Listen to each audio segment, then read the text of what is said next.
sur Radio J comme tous les matins. Et le lundi, vous le savez, nous retrouvons l'ancienne ministre Corinne Lepage. Bonjour Corinne. Bonjour. Merci beaucoup d'être avec nous ce matin sur Radio J. Alors vous souhaitiez, puisqu'on parle de l'actualité en Israël, revenir sur l'annonce par le procureur de la CPI, Monsieur Khan, la semaine dernière, d'une demande de mandat d'arrêt contre les dirigeants israéliens et les responsables du Hamas. Et vous dénoncez ce matin une demande inacceptable. Alors pourquoi ?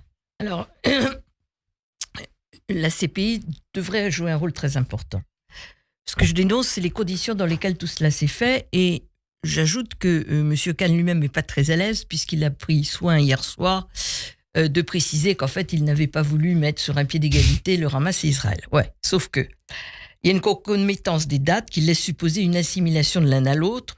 Or, les plaintes déposées devant la CPI contre le pogrom du 7 octobre sont en instruction depuis novembre, sans que le procureur n'ait jugé utile de faire quoi que ce soit. Et donc, il a attendu, en fait, d'avoir, entre guillemets, des éléments contre les Israéliens pour annoncer également une demande de mandat d'arrêt contre les responsables du pogrom.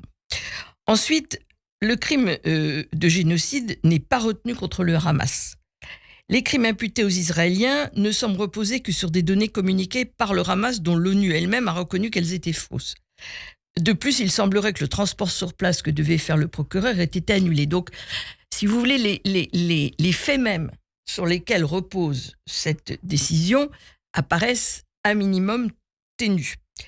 Enfin, on ne peut pas mettre sur le même pied l'agresseur et l'agressé. Lors de la guerre de Serbie, la CPI avait bien pris soin de commencer par régler le sort des agresseurs avant de s'intéresser sur le point de savoir si la réponse des agressés avait été proportionnée. Ça n'a pas été le cas.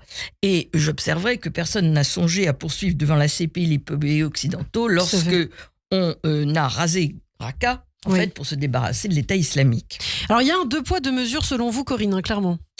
C'est ce qui me semble quand même. On a sur cette planète, malheureusement, de grands criminels. On peut commencer par Assad, président syrien, qui a tué plus de 500 000 de ses compatriotes, les responsables iraniens. On pourrait même poser la question des Chinois avec les Ouïghours. Tout cela n'ont pas, je ne parle pas du Soudan et d'autres pays, tous ces pays-là n'ont pas du tout l'honneur de la CPI. Ensuite, on a un problème de compétence qui est très sérieux. C'est-à-dire que la juridiction de la CPI n'est que subsidiaire, c'est-à-dire qu'elle ne joue que quand on est en face d'un pays qui n'a pas de juridiction. C'est vraiment pas le cas d'Israël, qui a une juridiction extrêmement active, à telle enseigne de reste que M. Netanyahou avait essayé de la dézinguer avant les événements. Enfin, la manière dont tout ça a été médiatisé est quand même tout à fait scandaleux. C'est-à-dire qu'on a laissé dire qu'il y avait une décision de la CPI, alors que ce n'était qu'une proposition de M. Khan. De même qu'il y a quelques jours, lorsqu'il s'est agi de Rafah, on a laissé dire qu'il y avait une interdiction de continuer les opérations sur Rafah, alors que c'était une interdiction, dans la mesure où cela portait atteinte à l'intégrité des populations palestiniennes, ce qui n'est pas exactement la même chose. Et puis le fait qu'il faille libérer immédiatement les otages, ça s'est passé complètement à l'as. Alors comment vous souhaitez conclure, Corinne ? Je pense que nous avons vraiment besoin d'institutions internationales impartiales, dont les décisions ne peuvent être contestées car elles répondent aux critères du procès équitable, de l'impartialité des magistrats et de la procédure et d'une jurisprudence constante. J'observe que ce matin même, une des magistrates qui a participé a émis une opinion dissidente en expliquant, c'est pas à propos de Cannes, mais c'est à propos de la décision sur Rafah, qu'elle n'était pas d'accord parce que la procédure qui avait été suivie n'était pas équitable, qu'on n'avait pas laissé à Israël le temps de se défendre, qu'on n'avait pas permis à son avocat de venir, etc., etc. C'est pas les conditions d'un procès équitable.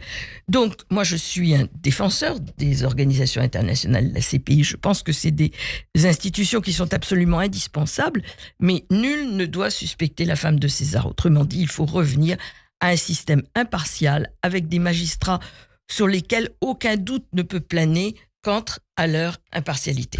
Merci beaucoup Corinne Lepage, et je rappelle que vous êtes avocate, notamment, vous connaissez bien la justice, effectivement. Merci beaucoup Corinne Lepage d'avoir été avec nous ce matin sur Radio J. On se retrouve la semaine prochaine. Avec plaisir.